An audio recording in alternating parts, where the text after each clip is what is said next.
when I was a little boy, I was little Eddie. I'm Eddie the third, by the way. My grandfather's Edward, my dad's Edward, I'm Edward. So I was little Eddie, Eddie the third. Kids at school called me Eddie Spaghetti. That wasn't fun. Say, Eddie Spaghetti, your meatballs are ready. That's what they would say. That's how they tease me. And the jerk that started this lived right next door to me. Little Ray Ray, this little punk. So there's little Eddie and there's Ray Ray. Why is he Ray Ray? Because his dad's Big Ray. We lived in Weymouth, Massachusetts at the time. They're wooing, but they wouldn't want to retire there. Let's put it that way. That is not Laguna Beach, is it, everybody? So my house is the same exact house as Ray Ray's. Except you know how track houses are, they just flip them. So it was his house, my house in reverse. So we shared a driveway. Their porch, their stairs to their house was here. Mine was there. So when they're eating dinner, I could hear all their conversations. They could hear all ours. And Ray Ray's the one who started, Eddie Spaghetti, your meatballs are ready. And I didn't like it. And he used to kind of mess with me. He figured out I was kind of soft. You know, you kind of figure it out. Like we're playing football in the street. He kind of whacked me and I wouldn't whack him back. You know those kind of things little kids do to figure it out? He was the stud. I was the weak kid. And he figured it out. He was big. I was little Eddie. Literally little Eddie. Really small. And so Ray Ray used to kind of slap me around a little bit. And one day, we got in a little scrape behind the cars in the driveway. And Ray Ray kicked my ass. Pretty good. Pretty damn good. To the point where I ran away from him crying. Maybe you can relate to this. And I ran into the house, and my mom was on the porch. Oh my gosh, Eddie, what happened? Mama, Ray Ray, he slapped me, punched me in the face. Oh, come here, sweetheart. Remember? Come here, baby. We're in the kitchen, and she's hugging me. It's okay. He's a bad boy. His daddy's been in jail like 3 times. We're not that kind of family. They're mean, right? He's a bad man. I go, Mommy, he's a bad man. They're bad people. And I can hear, here comes Big Ed down the hallway. I can hear him. I'm thinking he's going to give me a big hug too, right? My dad goes, what the hell's going on in here? My mom turns around and says, this criminal next door, Ray Ray, has assaulted our son for the 400th time. That's what's going on here. Are you going to do anything about this? And my dad goes, get your hands off him. He goes, get over here. And he gets down at my level and he goes, look at me. You are leaving this house and you are going back over there and you are kicking his ass. You understand me? I'm no, Dad, he always kicks my butt. He said, you don't come back in this house until you kick his ass. You understand me? My mom, Ed, what are you doing? Debbie, stop it. I know what I'm doing here. Don't come back here till you beat him up. You understand me? Huh? Oh, okay, Daddy. And I walk out of the door and I walk over to their porch, which is like 3 steps from ours. And my dad's behind the screen. I see him in the kitchen behind our screen with my mom. My mom's crying. My dad's like, I got this, right? And I knock on the door, their screen, and Big Ray all tatted up, no shirt on.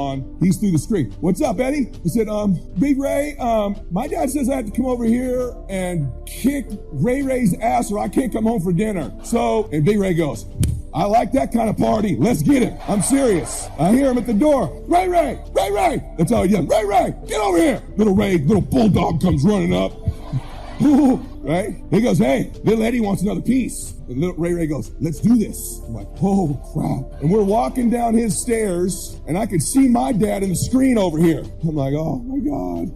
And I'll never forget this. The 2 cars were there. My dad's Datsun B210 orange hatchback and his dad's green Pinto flanked our estates right there in the driveway. Oil all over the driveway because Big Ray would change everything in the driveway. And we got up there and Big Ray goes, you get there, go. And Ray Ray came at me. And by some force of sheer blessing from God, I got this little dude in a headlock and I'm giving him, my dad used to give me noogies. Remember noogies? So I didn't really know how to hit him, but I'm noogieing the hell out of this kid's head. Noogies, just noogies. I'm ripping the hair off his damn head and I'm choking him.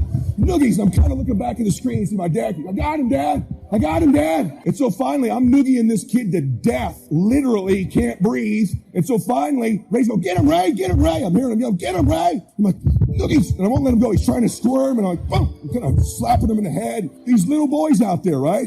And so finally, I kicked his ass, right? No. So Big Ray stops it. Big Ray pulls us off each other and he goes, Ray Ray, he got you. Let's shake his hand. And we shook hands. And I walked home. My dad's like, now get in here. Let's make some spaghetti. Let's do this, right? So proud of me.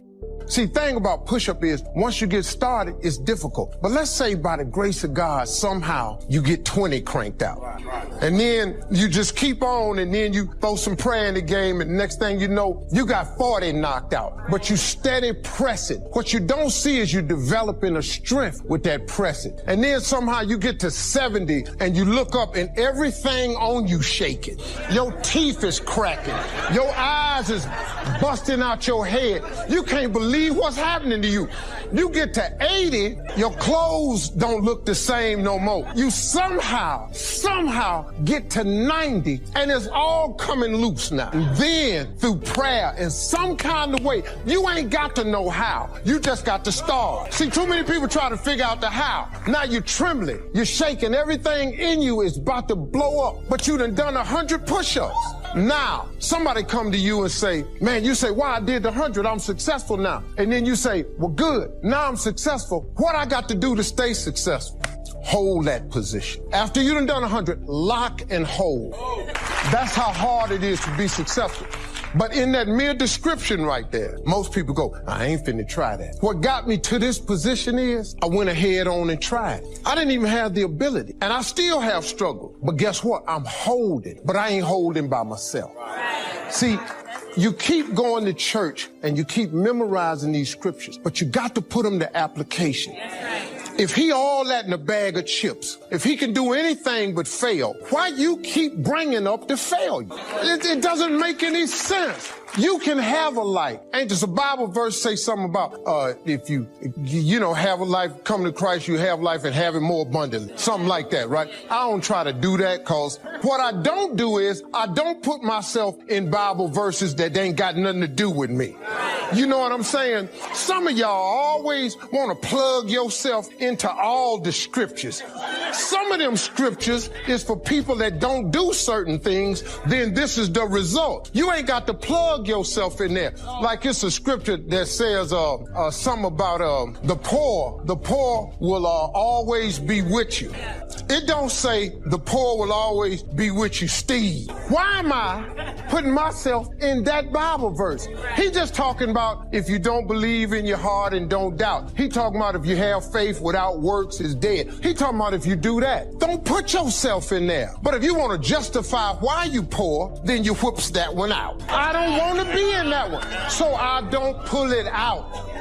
And I'm saying that if you know anybody that had some goal, some dream, something they wanted to do, and they did it, then I'm saying that you know in your heart that if someone has done it, then you can do it. It's possible. And that if someone can make their dream become a reality, that it's possible that you can make your dream become reality. And so as you begin to look at where you want to go, beginning to embrace that, it's possible. I'm blessed and highly favored. I've got a lot going for me. I got some good stuff in me. And it's possible that I can bring my greatness out here in the universe, that I can do what I want to do. It's possible I can write my own book. I can have my own business. I can take the trip and travel around the world. It's possible. I can bounce back from adversity and reinvent my life. It's possible. Regardless of where I am, the things can get better for me. It's possible. I'm thinking about two men right here in Chicago who were fairly successful, similar background, educated. They worked for a corporation for many years, and they were among many people that were laid off. Two guys who were very good friends. One went out looking for a job for several weeks along with the other one, and they faced disappointment and rejection again and again and again. They couldn't find any work, which is the story of many people across this country. One guy stopped. He became discouraged. He stopped going. He stayed home looking at television, became very argumentative and toxic with his wife, drinking beer, getting on the phone, talking to his other negative, unemployed friends, and he just gave up. The other guy kept looking for a job everywhere he could go. Every time he could get an opportunity, kept asking people, networking, checking the newspapers every day, kept going everywhere he could, trying to find a job. You have too much education. You're overqualified. You won't be here long enough. He kept going. He kept going. He went to a place and said, look here, I tell you what, if you can't hire me, and I know you can use my talents, abilities, and skills, I don't want to sit home and do nothing. Just let me do some volunteer work. You don't have to give me anything, all right? I just want to work. I want to be busy. Guy said, okay, it's on you now, but don't expect me to give you anything. It's okay. This guy came in and worked. He was the first one there. The last one to leave was the best employee there. About 4 weeks later, one of the top managers quit. They were looking for a replacement. Guess who they selected? This other guy. This guy who was volunteering his time. He got the job. What was the difference between the two men? Eyesight and mindsight. Eyesight is judging on what you see, judging according to appearances. But mindsight is how you interpret what you see. One guy said, it's not possible. It's over. I'm finished. I can't do it. I can't make it. He surrendered. I've faced rejection again and again. I'm not going anymore. There are no jobs out there. But this other guy, he felt that in spite of the no's and rejections, in spite of how bad the economy is, in spite of what the newspapers are saying, that it's possible that somebody somewhere will give me a job. He just kept going, thinking it was possible. Guess what, ladies and gentlemen? That's what we have to do with our dreams. Because things happen to you in life that you can never, ever anticipate. And many times when those things happen, you want to give up. I remember when I was in broadcasting, when I was a disc jockey, I became very controversial, not only in being a disc jockey, but I felt that radio was something that you not only entertain people with, but you also empower them, you educate them. Now, there's all kinds of winters.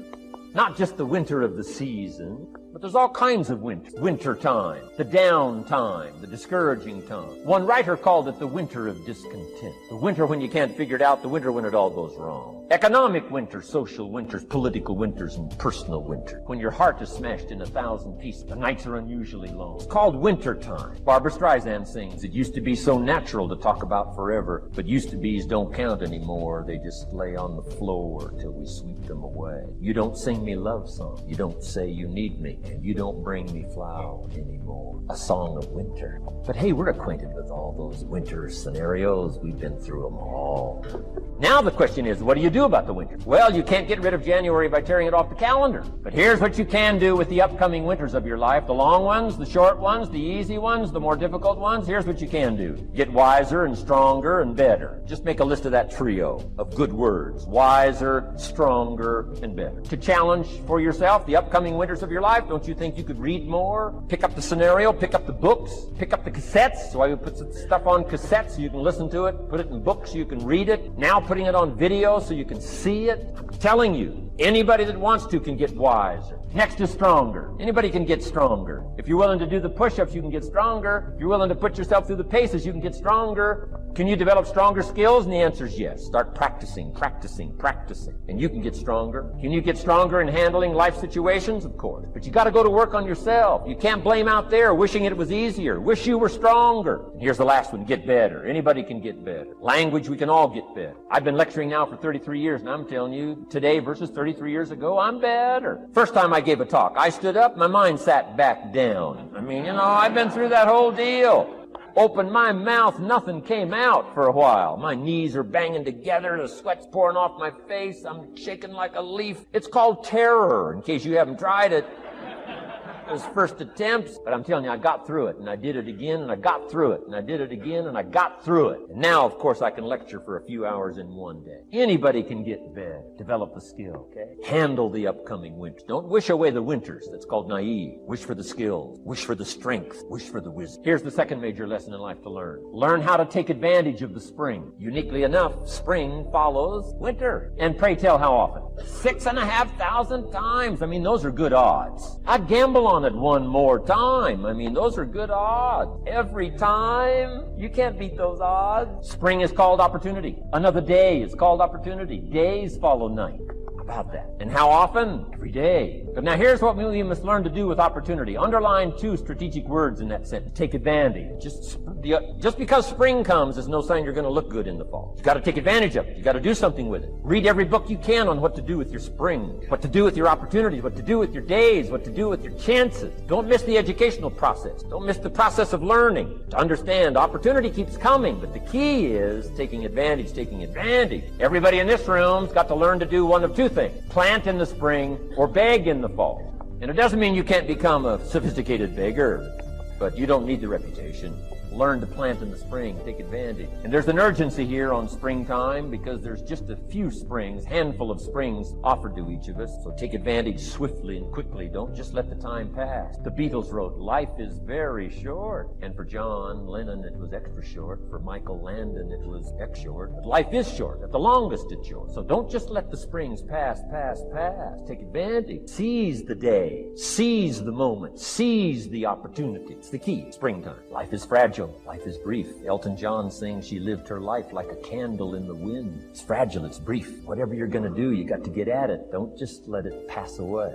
Here's major lesson number 3. In the summer, learn how to nourish and protect. We've got 2 challenges in the summer in the personal development part of our life. And that is become capable, powerful enough in the summer, and wise enough in the summer to nourish what's good and defend yourself against what's bad. Nourish and defend. Summertime is an interesting time. It holds the possibility of the promise of harvest time, but it also has the possibility of the threat. Sure enough, as soon as you've planted your garden, the busy bugs and the noxious weeds are out to take it. And let me give you another word of advice. They will take it unless you prevent it. Summertime is an interesting time. Best as I can describe summertime, you got to nourish your values like a mother. Nourish like a mother. Go after the threat to the values you've got like a father. Deal with the weeds. Kill the weeds. Nourish the garden and kill the weed. That's called summertime. What a challenging time. Give life like a mother. Take life like a father. Summertime. You got to deal with the negative as well as the positive. Summertime is a unique, complex mix of positive and negative. Opportunity and threat. What a scenario of life itself. Opportunity and threat to the opportunity. And you got to deal with both. You got to think positive and you got to think negative. You got to handle what's ever out to threaten you. You got to learn to threaten it back. Summertime. Interesting time. Nourish like a mother. Defend like a father. You got to be like your bloodstream in the summer. Red corpuscles to what? Nourish. White corpuscles to what? Fight. You got to both nourish and fight. You got to nourish and be vigilant. White corpuscles think negative. You can't just think positive. We call you naive. Somebody says, well, I've been taught to be all positive. You'll be some kind of freak. You can't be all positive. Thank God for white corpuscles that think negative all day. Guess what white corpuscles are looking for all day? Problems, infection. White corpuscles say, just show me some infection, I'll kill it. Why? It's out to kill the body. It's out to kill our chances. It's out to kill our future. Whatever threatens us, we threaten. I'm asking you to take sword to your enemy. Whatever's out to threaten you, threaten your health, you got to threaten it back. Like white corpuscles. Kill what's evil. Nourish what's good. Love like a mother. Hate like a father.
In 6 years, you'll be explaining instead of celebrating. Having some ragged list like I had, reasons for not doing well, pennies in my pocket. Could, should, don't, disaster. And if you'll just start the process of change, could, should, and will, you can start this whole process. And if you will, then put it into action. The miracle belongs to you. Jesus said to his disciple, it'll be simple. Go fishing, and the first fish you catch, look in his mouth. Peter said, okay. He was used to strange things happening in this relationship. Peter goes fishing, catches the first fish, looks in his mouth. Guess what's in the fish's mouth? Coin. Peter says, wow, coins. Starts counting the value of these coins, and when he adds it up, guess how much it added up to? Exactly enough money to pay his taxes and Jesus' taxes, which gives you Jesus' position on taxes. Now we call that what? A miracle. Only because we don't quite understand how it works. It doesn't mean it doesn't work. It simply means we don't quite understand how it works. But here's how you get a miracle going for your life. Number one, do what you can. Get a list of the stuff you could do and you haven't done, postpone, and start cleaning that up. You can't start at a better place for personal change. That'll affect your bank account, affect your future, affect your income, affect everything. You can't start a better life change process than cleaning up what you should be doing. The man says, well, my mother lives down in Florida. Should have written her 6 months ago. I just can't seem to get that letter written. I'm asking you to get that letter written, clean that up, and don't walk like other people walk. Don't postpone like other people postpone. You say, well, is it as simple as writing a letter? And the answer is yes. Where else would you start for life change, personal change? You don't need a pink package to fall out of the sky. You don't need massive bombard, pre-conscious, subconscious, practice channeling, find a 2,000-year gold guru. I mean, you don't need any of that stuff. Pass on all that. Kids are afraid of that stuff. Too much of it. You'll be out on a limb with Shirley. I mean, don't pass on all that stuff. This stuff's too easy. This stuff's too simple. It's called take action, number one, on neglect, on errors, in discipline. Number two, start setting up some discipline. And if you'll do that, you'll perform a miracle. Now, here's the second part of the miracle. Number one is do what you can. Here's number two, do the best you can. If that's not your philosophy, I would ask you to amend it. Let me give you the best of ancient script. Here's what it says. Whatever your hands find to do, do it with all your might, do it with all your strength, and do it with all your power. What a good philosophy. That kind of philosophy will revolutionize your life if you haven't picked it up lately. Guy slips in late, company doesn't seem to mind, slips out early, first one in the parking lot, heading for happy hour. Stretches his break, comes early for lunch, late back from lunch, company doesn't seem to notice. Guy says, best as I can calculate, I'm putting in about a half a day's work and I'm collecting a full day's pay. And the guy says, I got it made. Little does he know the seeds of his own disaster are already being sown by the weakness of his own personal philosophy. It's not the economy that's going to determine your next 6 years. It's your philosophy about labor and about activity and about miracle and soil and seed and sunshine and rain and the economy and the banks and the money and the companies and the schools and what's going on. It's your philosophy and your attitude and then your ability to take action. All of that we call the process of life change, miracle working. Number one, do what you can. Number two, do the best you can. Here was number four, results. Results. Every once in a while, you got to take a measure, see how you're doing with these three pieces, philosophy, attitude, activity. Now we take a measure called results. What is the results at the end of the day, the results at the end of the week? You can't let too much time go by without checking. When time goes by, 6 years I'd been out there working when I met my teacher, Mr. Shope. Shope said, well, Mr. Rohn, let's just go through a little summary here. He said, in the last 6 years, how much money have you saved and invested? Let's go through a little tab list here. How much money have you saved and invested the last 6 years? I said, what? 0. He said, you have messed up. You remember these notes. I like that. You've messed up. He said, who sold you on that plan? I thought, my gosh, the man's right. I'm a nice guy. I bought the wrong plan. What if you were 50 and broke? Right? Didn't need to change countries. Bought the wrong plan. What a sad scenario that would be. Shope said, these questions, let's go through some results. He said, how many books have you read in the last 90 days? I said, what? 0. Wisdom of the world available? Change your life, change your future? Wisdom of the world available? Develop any skill you want? Earn the kind of income you want? Have all the treasures you want? Equities you want? Relationship with your family that you want? Everything that you want available? And the wisdom of the world to help you get it? Haven't read any books in the last 90 days. My teacher said, Mr. Rohn, you have messed up. I'm telling you, you've got the deal.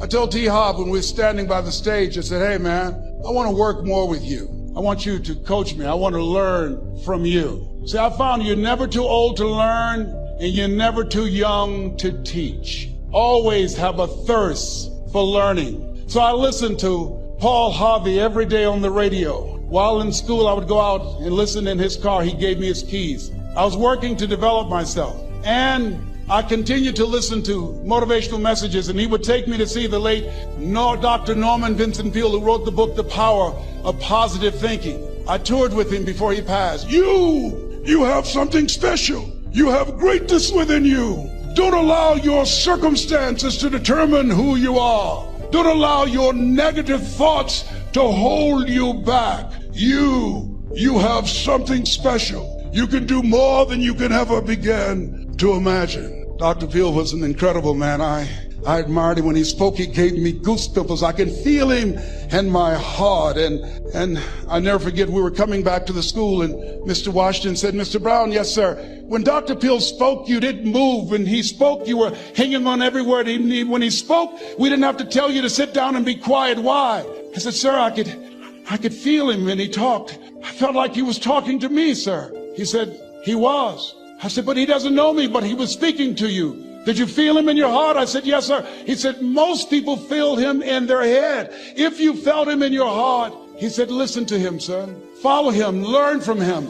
And I would go to seminars and workshops. Anywhere I would find where Dr. Peale was, I would be in the audience. I would drive 200 and 300 miles just to hear him speak. And my dream and vision was to share the stage with him. I thought about it. What is your goal? What is your vision? I want you to hold it in mind. There's some power in that, because when I became involved in speaking, I never forget, I got a call from Og Mandino, who wrote the book, The Greatest Salesman in the World. He said, Les, I'm stuck in Philadelphia. I need to be in Kankakee. Dr. Norman Vincent Peale is appearing. I can't make it. I heard you're in Chicago. I said, yes, I am. Can you go and open for me? I said, yes, man. Oh, my God. Dr. Peale, I said, yes, I'd love to do it. And I went there and I came. I said, hi, I'm Les Brown. He said, you're not the band of renown? I said, no, I'm Mrs. Mamie Brown's baby boy. I'm here to speak. He said, come backstage. And his wife, Martha, was there. And she said, Papa, Les Brown is here, the speaker. And he said, Les Brown, shoot for the moon. Because even if you miss, you'll land among the stars. I said, sir, that's my quote. I wrote you. When I was in the 11th grade, I was a part of a special education class project. That's my quote. He said, I know. I end all my speeches with that quote. And Dr. Peale had a great sense of humor.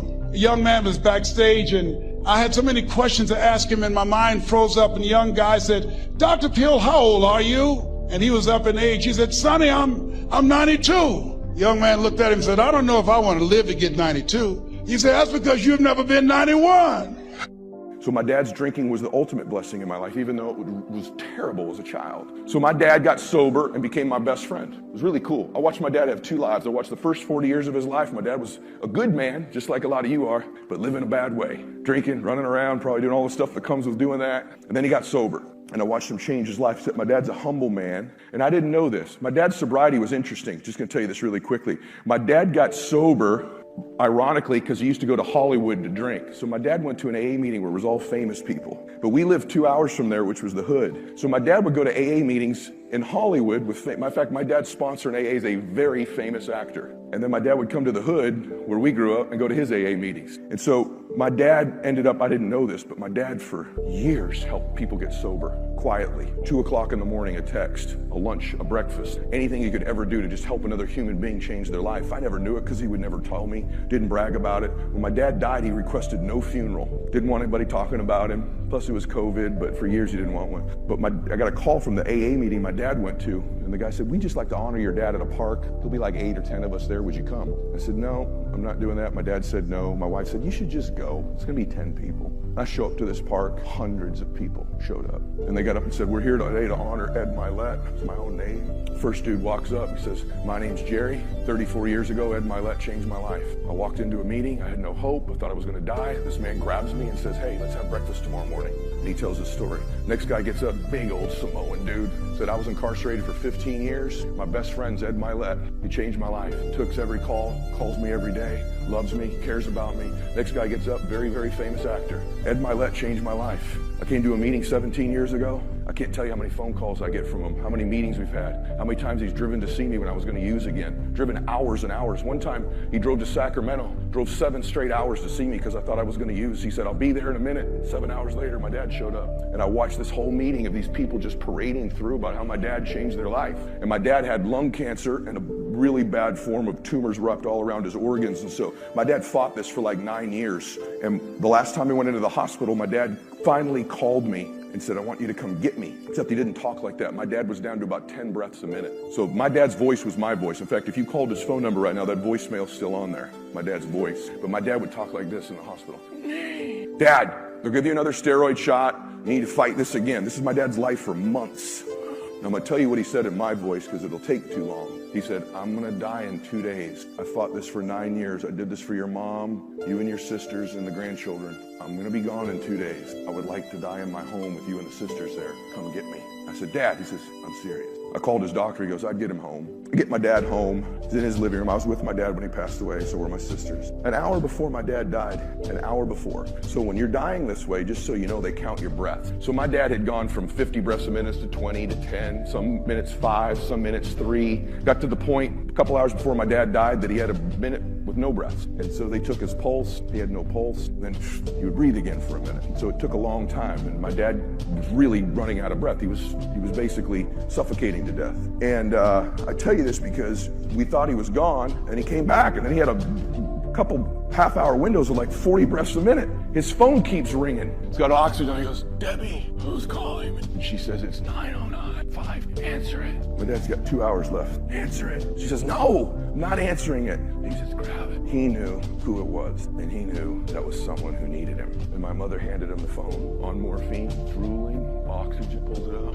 You can. And I watched him for 20 minutes. 20 minutes. My dad talked this dude off the ledge and changed his life. Bernardo was the last speaker at that service I went to a week later. So in my dad's last minutes of his life, my dad was still changing people's lives, was still making a difference in the world. The reason I tell you that story is not to applaud for my dad. I tell you that story because who are you when no one's watching? Who are you when there's no incentive for you? My dad's not getting any credit for that. He had no idea I was going to tell this story. In fact, he'd be embarrassed if I did. Who are you when nobody's watching? What's the real difference you make in the world? See, the reason I know I talk like this, I've been at every economic level there is. Because my father was rough, man. Let me tell you a story. I was in college. My father didn't help me. I got in real bad trouble one time. I called home and said, Dad, I need some money. All right. So 4 days later, in the mail, an envelope came. It had 2 index cards so you couldn't see the money. When I opened it up, it had a note on the index card, and it was a $5 bill.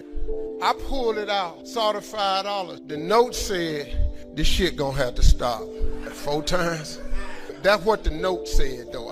You would lose effect if I did not read you what my daddy wrote. And my daddy dead, so I think that's a free will. Just let me have it. That's how my father was. I'ma support you just enough, keep him dying. This is enough to buy a sandwich and some water so you can live on to the next crisis. So I've been at every eco level. I know what it's like to thousand. So when I tell you what the 100 feel like, see, and enjoy the ride along the way. Quit waiting until you're a millionaire to celebrate. There's joy in the journey. Listen to me.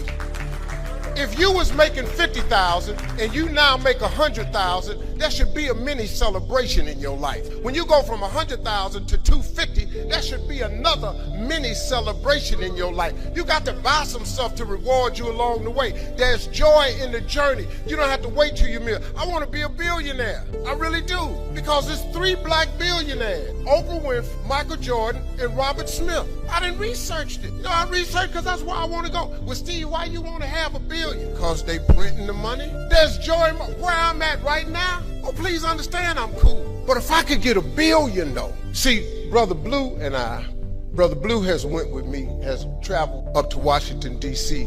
to Dr. Ben Carson at HUD. Well, let's talk about that for a second. I done had some things happen to me, man. President Obama's transition team. I was getting off a plane one day. Assistant called and said, Steve, President Obama's transition team. President Obama and I were friends. I've interviewed, he's been on my talk show. I've been to the White House and interviewed him. He's been on my radio show more than anybody's show. I go to their parties.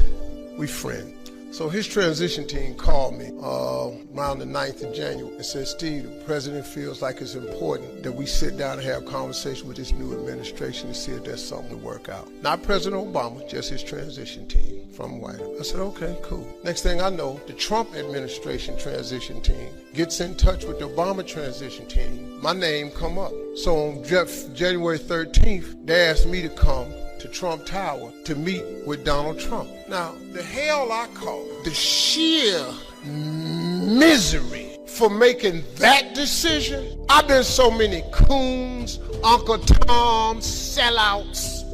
I was stunned. I mean, the brutality of what happened to me on social media behind visiting that man in Trump Towers, it was alarming. But I'm sitting up in here and I'm trying to figure out, because you don't know, so since you don't know, here come the hate. Uncle Tom, sellout, coon, Steve Harvey, shoe shiner, celebrity friends I thought I was really cool with, coming out talking about he ought to know better. What the hell wrong with him? Whoa. If President Obama, the current president, and the incoming president say they won't talk to you, which one of you ain't going up there?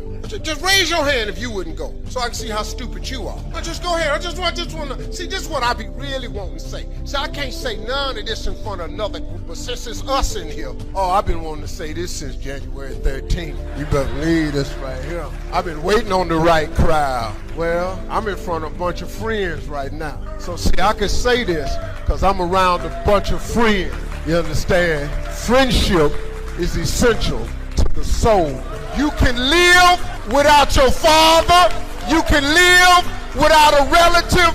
You can make it without your mama. You can't live in this world without a friend. Friendship is essential to the soul. Oh, filima filii super. That friendship is essential to the soul.